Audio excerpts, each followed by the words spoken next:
people are dead. And a lot more want to know why. Okay. I warned you. Once you know, you can't unknow. This is serious. It is. So stop playing childish games. Look, I have no clue what happened to them. I can see you. Somebody wiped all the CCTV footage. You wanna see me? We have a serious problem here. What the? No! Turn around! If I find you, it's game over. We trap him, we beat his ass. Hello, everyone. My name is Heather Hurt with the NRW, where nerds rule the world, and I am here with Simon Phillips, the writer of The Mousetrap, as well as the actor who plays Tim Collins and somebody else, but I'm not going to give that away. How are you today, sir? Good morning, Heather. Thank you for having me. I'm well. How are you? I'm good. I'm good. Are you in your native land right now? Or are you in the US? I'm in Canada, so I'm not in my native land, but I live in Canada, so Gotcha. I'm just north of you guys. Yes, and y'all filmed in Canada, right? That's right. So Canada is home for me, so this is where I live. But I end up down there a lot of the time, so I'm sure you're aware that. Did you know this? America has quite a big movie industry. I've heard of it. I've heard a small one, but to be fair, Canada's taken a lot of it away right now. Yeah, we did. Yeah, I think Canada are stealing it. Somebody needs to. I don't know who's in charge of all that down there. They go, hey, there's a lot of stuff happening up in Canada. Did you know about this? It's a lot prettier. Y'all take care of your land a lot better, to be fair. It's beautiful up here, but then there are beautiful parts of America as well. So I won't say anything about it. Fair. All right, let's get talking about The Mousetrap. I have to start with the actual beginning of the movie. Whose idea was it to have the running intro? Right. The generic space crawl, which is what we're calling it, Heather, okay? Because I don't need to be in any more legal trouble with Disney. So that generic space crawl was all Jamie Bailey's idea. And it was based on a lawyer telling us, right, when they watch the movie and they go, right, I've seen your insane, ridiculous movie. And he goes, you do need to say at the beginning of the movie that it's not a Disney movie. You have to have a disclaimer. And we were like, kind of like, all right, yeah, we should do that. Yeah. And then after that, Jamie was like, so what does it have to say? And I was like, I mean, I don't know what it has to say. I just just that generic disclaimer sort of. And then we started talking about it. And then the next time I saw the movie, Jamie had done it on this generic space crawl. He'd done this thing on it set to this sort of generic space music, with all that thing, which is just like how me and Jamie would talk about it, like between ourselves. But I thought he was going to look up some like legal wording or get something from the lawyers, on how we should phrase it. And then this thing, and it made me laugh like my ass off when I saw it first off. So I was like, this absolutely has to be it. So we had to go back to the lawyer and show him, and he was like, okay, yeah. He goes, I mean, it is still a disclaimer. He goes, and I was like, well, it is. We are saying what you wanted us to say. And he goes, even if we're making a joke out of it a little bit. But yeah, it was all Jamie Bailey, because the first time I saw it was the first time I knew it was going to be like that. And I thought, what a great way to start a movie. It is. It really gets you in like this comedy horror mode. And you're like, all right, got it. Yeah. Then let's lead into why Steamboat Willie and why right, horror? Yeah. Why Steamboat Willie? Yes, because our Mickey Mouse is he is actually a loving recreation of the Steamboat Willie Mickey Mouse, in that this guy he's black and white. He has no eyeballs. He doesn't wear the white gloves, doesn't have the red jumpsuit, because that's how Mickey Mouse looked in 1928 when he was in Steamboat Willie. That's the movie that's in public domain. So Disney, as I'm sure many people are aware, still own latter iterations of Mickey Mouse. So the Mickey Mouse that, for instance, I know, I'm sure you know, the more recognizable Mickey Mouse, I guess, he's still very much in copyright, very much in trademark. So we're only allowed to use this version of it. So that's why we had to use this version of it. Now, we didn't have to make a horror movie with Mickey Mouse, but after what the guys, I don't know if you saw the Winnie the Pooh horror movie, the Blood and Honey, which was a great idea. Maybe not a great movie, but certainly a great idea. They, that was I thought it was a smashing idea, and I was like, so when I heard that Mickey Mouse was coming up into public domain with Steamboat Willie, I literally came up with an idea, and then I pitched it to Jamie, and I said, I think we should totally do this. And it should be a bunch of kids trapped in an arcade, because an arcade is fun, and it's like a 90s slasher film. Let's make the characters super generic, like they're kind of the jock guy, the popular girl, the goth girl. Like I was like, let's go right back to 90s slashers thing, and let's just have a bit of fun doing something like this. And thankfully for me, Jamie Bailey went along with it, and he went full force with me in it, because I needed somebody to go along on that kind of ridiculous idea, rather than worry about. A lot of people I told about it were like, man, you're going to get sued, and I was like, well, I'm pretty sure we're not, by the way, but we'll tackle that when we've got something to show people. And I was like, and we're going to drop the trailer for this on January 1st. The first day that we can actually legally drop the trailer is the first day we can do something with the character is the day we drop the trailer. So I was like, so people were already angry at that information, by the way. They were like, well, you clearly were working on this before you were, and I was like, yes, I mean, you're allowed to do that. I'm just not allowed to sell it, you know what I mean? You could be working on something for 10 years before it enters public domain. You just can't try selling it until you're in public domain. That information had troubled a lot of people. Well, people have been writing fan fiction for years. I mean, it's right. I was kind of like, that's the problem you have with the movie. Well, okay. All right. If that's the worst, if that's the worst there is to it, though. Then that's it. There's just a bunch of crazy people on the internet, though. I'm sure you're aware. Never met them, not once in my life. Well, you never had any interaction at Nerds Rule the World. You've never had any interaction with Heather. I'm gonna believe you, but I want you to know that millions of people would not believe you. As a queer woman in a nerd space, I definitely understand. And bringing that up, one element that I really appreciated about the movie is there is, in horror in general, there is a queerness underlayer for a lot of films. But y'all kind of bring that forward as just as a fun additive. Is there a reason that y'all wanted that in there? A little bit. I mean, I like it when something like, so, this sort of, there used to be an idea of these people would never be friends in real life. So when you get a group of people, there was always a problem with horror movies because it felt like they were taking the token black guy, there was what seemed like a very random bunch of people, because you're like, well, these guys wouldn't be friends in real life. And I like it. In our story, not giving too much away, we have a queer character, if you like. I don't know if that's the right wording for that. Okay. Yep, that's good. Anyway, okay, sorry. I don't want to give too much away about it. But the reason that she's there, I would say, is played by Mackenzie Mills, a wonderful actress. Sort of type thing. And she's the goth chick in our movie. But just rather than just make her the goth chick, we gave her something a little extra, and it reveals itself throughout the course of the movie that she's a bit more of a fan of our lead girl, Alex, than she was. But she's already in the friends group. And I thought that was an interesting button to push. And watching people's awkwardness as she sort of attempts to come out in front of the detectives, or there's a couple of spots where it gets awkward for her, and it's other people's reaction, I think, is always amusing because she's supremely confident with the information. It's just that they're sort of catching up, and it's their lack of observation, which is amusing, sort of that they don't know how to treat her and stuff like that. And I always find that I always find there's comedy in that, so not laughing at the queer person, as it were, but laughing at the people's inability to deal with it. Like they go, oh my God, they treat them like they're from outer space all of a sudden. They don't know what to do, where to look, what to say. And I find that greatly amusing. Absolutely. 100%. I really reflected with her as a queer goth girl. I'm just going to say it. Okay, good. Well, because it was I thought it was an interesting turn. And she, I'm sure at the end of the, we're not allowed to say all this, are we? Yeah, we are. All right. Well, I'm sure that at the end of the movie, we're lining her up to become somebody in movie number 2 that might work with Mickey. I'm not saying who.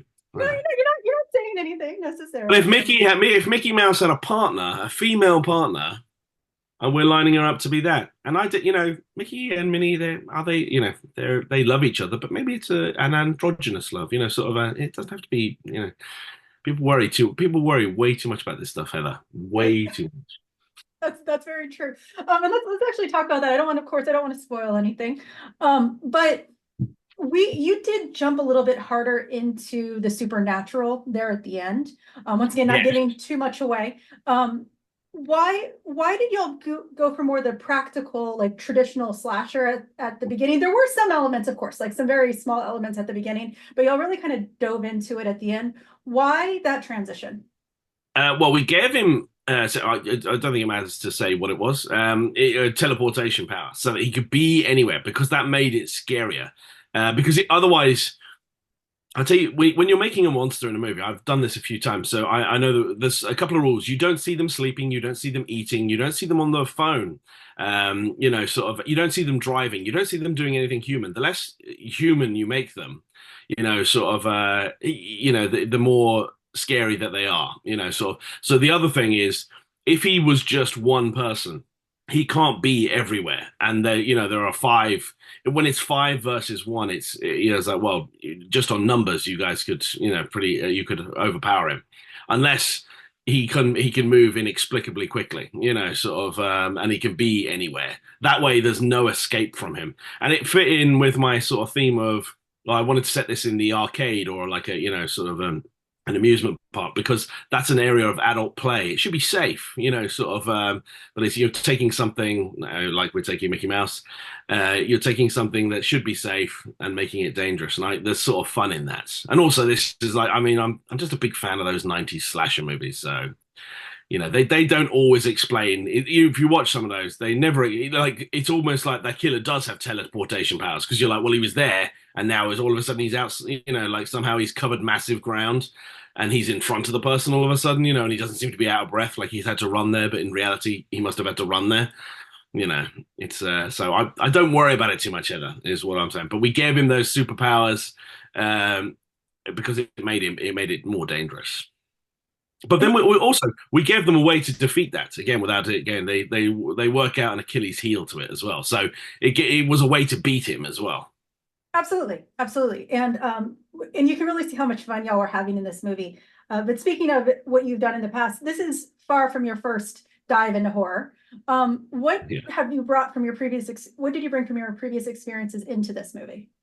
I think just those things about, as soon as it's me wearing the mask. Sorry, it's me playing Mickey. So Mickey, Steamboat Willie. Yes. Steamboat Willie is Mickey Mouse. He's the one that he possesses the manager of the amusement park, and so that's where that starts. You never know why he's doing what he's doing. I don't think it's too much of a giveaway to say that.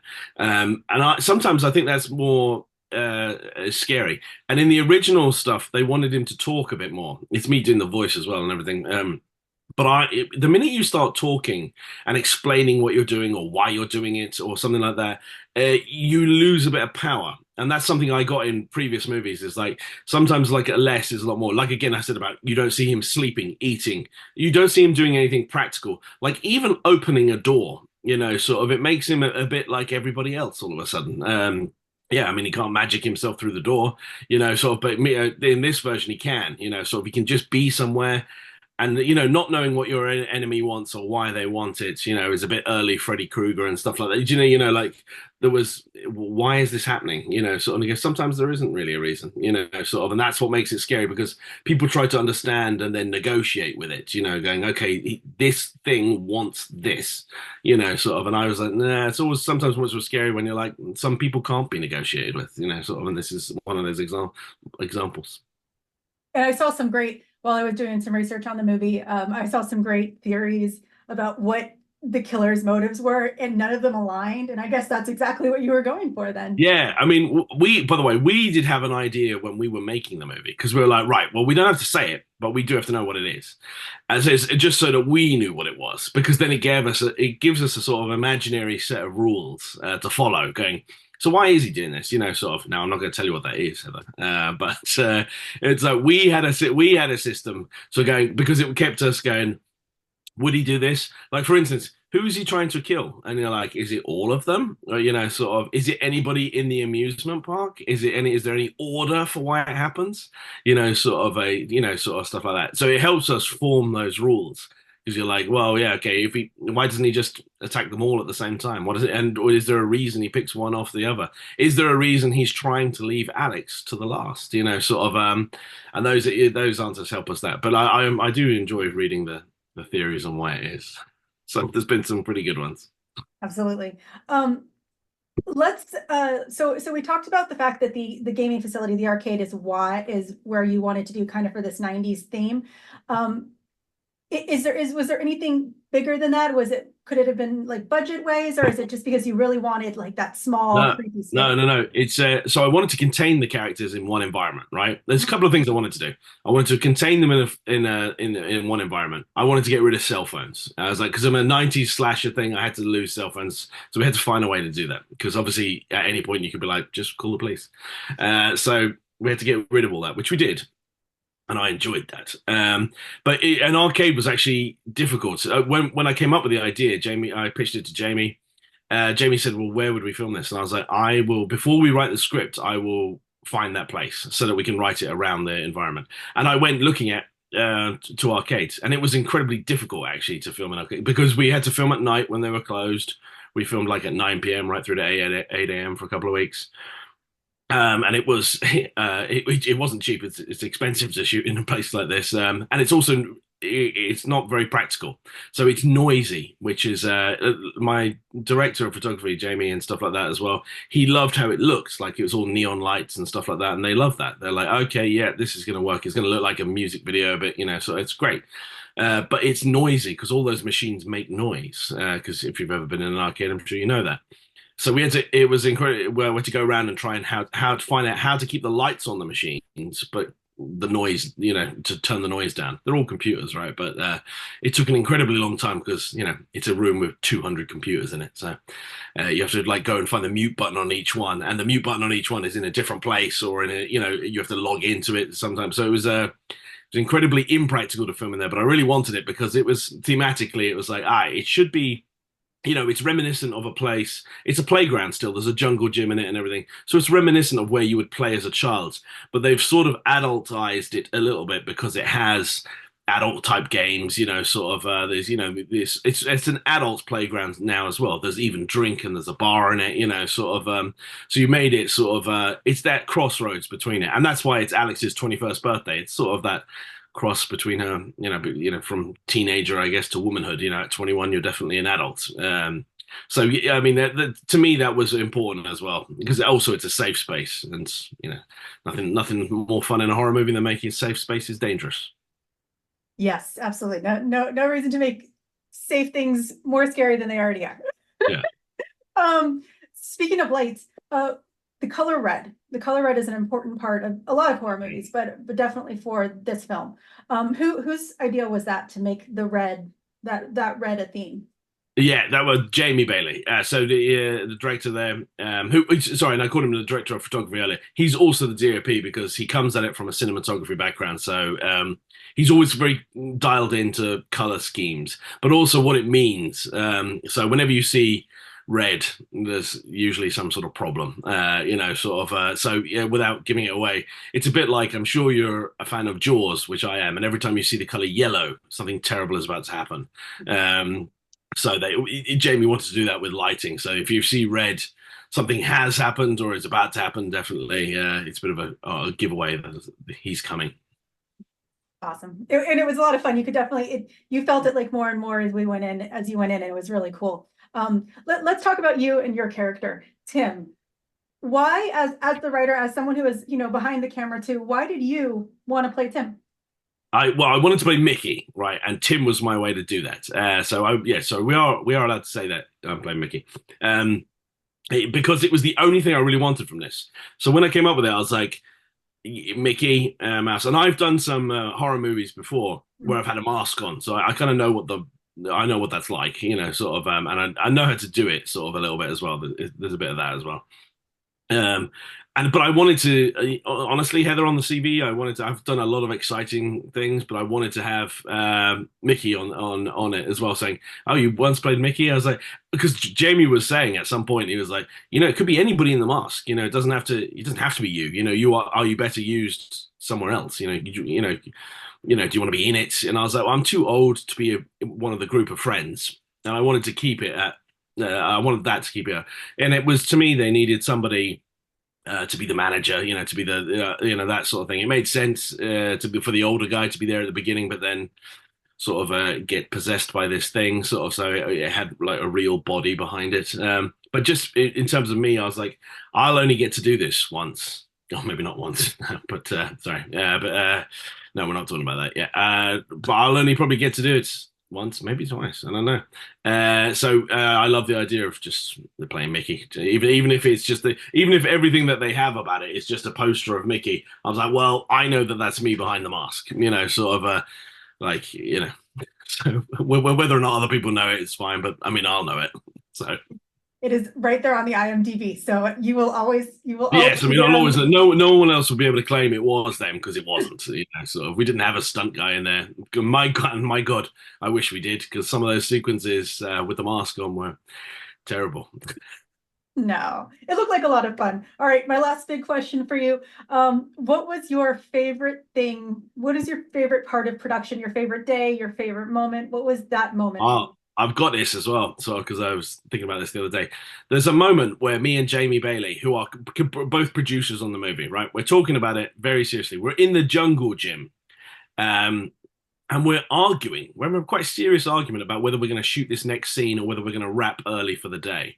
Like sort of people are tired, and and there's this bit of a tussle going on, and we're kind of like, I think we should push ahead and we should start shooting. Like, we're behind in schedule, which happens in movies. You get behind because things take longer. And we're having this quite serious argument. And a production designer, Jesse Edwards, takes a photo of us because where we're having the argument is on top of a slide. And we agree that we're going to wrap and everything. And we say, all right, we're going to wrap. And then Jamie's got his camera in his hand and I'm dressed as Mickey Mouse and we're having this argument. And then at the end of the argument, we both slide down this slide.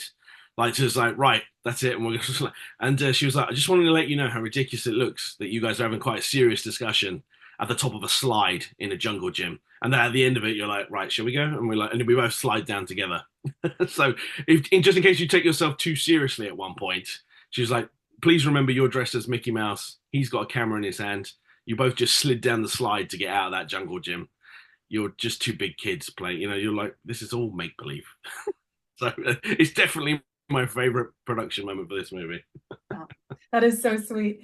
Thank you, Simon, so much for your time. The Mousetrap is available right meow on digital. And thank you so much. You have a wonderful day. Thank you, Heather.